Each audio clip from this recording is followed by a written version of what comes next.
Welcome back. Now, on the 10th of June 2025, the European Commission updated the EU list of high-risk jurisdictions for anti-money laundering and counter-terrorism financing framework and included Namibia on that list. Now, the decision has sparked both concerns and curiosity regarding the underlying reasons, the implications for Namibia's financial sector and international reputation, and the path forward to address these challenges. Now, to unpack this development and foster greater understanding, we are joined in studio by Ambassador of the European Union to Namibia, Beatriz. Ambassador, good morning, and thank you so much for making time to speak to us this morning. Good morning. A real pleasure to be here. Okay. Ambassador, perhaps kindly start explaining the rationale behind the EU Commission's decision to include Namibia on this list.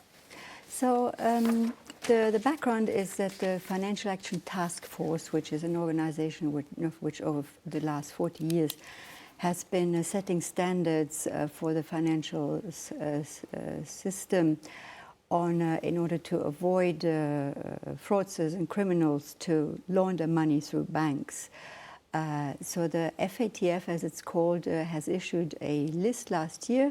They regularly monitor the banking system and issued last year a list of around 10 countries, which included Namibia, on a so-called grey list. And the EU is closely aligned with the FATF, so our criteria are closely aligned with the FATF's. Therefore, there is an obligation legally for the EU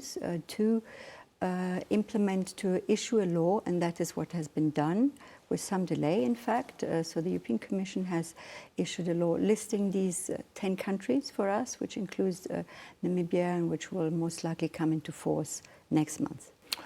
What specifically criteria or indicators did Namibia not meet to end up being on this list? So the EU's criteria are quite close to the ones of the FATF, so we follow the FATF assessment. And what the FATF assessed last year is that there are what they call systemic structural inefficiencies in the banking system, in particular as regards enforcement, as well as investigation, and yes, those two essentially.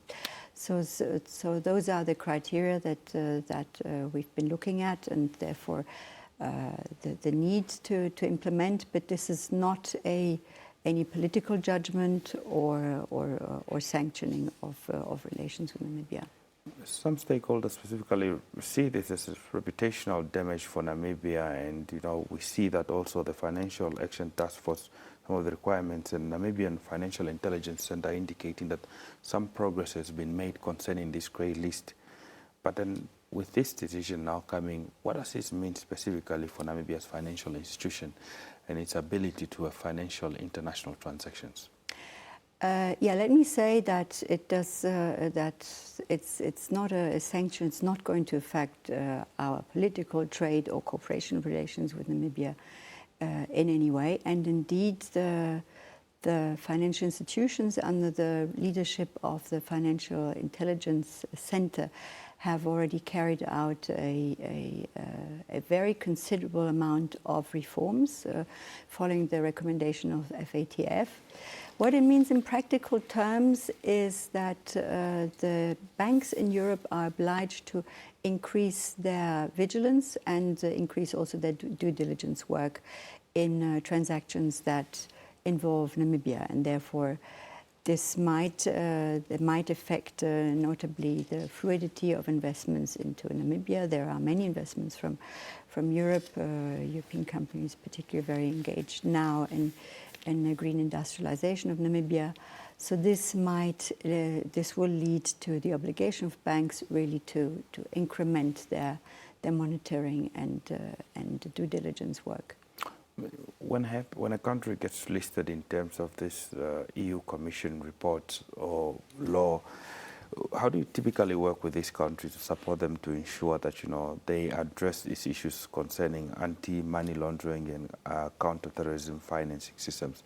You talked about systematic failures that exist in the financial institutions. How would a country normally get assistance to ensure that they deal with these issues?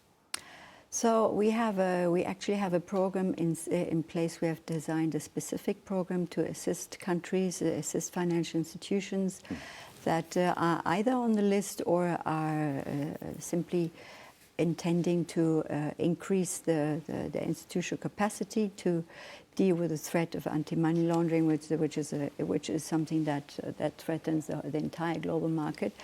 And we work closely with these countries. We currently work very closely with 40 countries, specifically on this question of addressing the capacity to deal with money laundering and the terrorism fighting terrorist finance. Through expertise workshops, so there's a lot of training that is taking place, as well as exchanges between European experts, African, Asian, so across the world, because this is really a change we face all together, and Namibia is part of that program. Now, we've seen some countries also being delisted from this list, countries such as Uganda that have been recommended, Senegal, and the likes of others. What kind of then, in terms of technical assistance, and will be rendered to Namibia to address some of these concerns that have been listed? Are you partnering with institutions such as NAMRA, the Financial Intelligence Center, the Namibian Police, other law enforcement, to ensure that we address these concerns? So we have a very specific, Namibia is taking part in a number of programs, and a global program involves 40 countries, but a more specific one also dealing exactly with the authorities that you mentioned. And that has been going on actually since very much the beginning, after FATF took the decision in February last year to list Namibia, to put Namibia on the grey list. So there's a number of technical assistance and exchanges happening, also to bring some exchange best practices on how to adapt the institutions to the continuous challenges you are facing from crime. Well, Ambassador, unfortunately out of time, but thank you so much for making time to speak to us this morning. It was a real pleasure. Okay. Thank you very much. Okay. Now, that was Ambassador Beatriz Martens, who is the ambassador of the European Union to Namibia, talking to us about Namibia's listing as a high-risk jurisdiction for anti-money laundering and counter-terrorism financing networks, and also indicating the solutions that have been there, and also the bilateral engagements between our two countries to ensure that those issues are addressed. Stay tuned as John is standing by with a 7 o'clock news bulletin.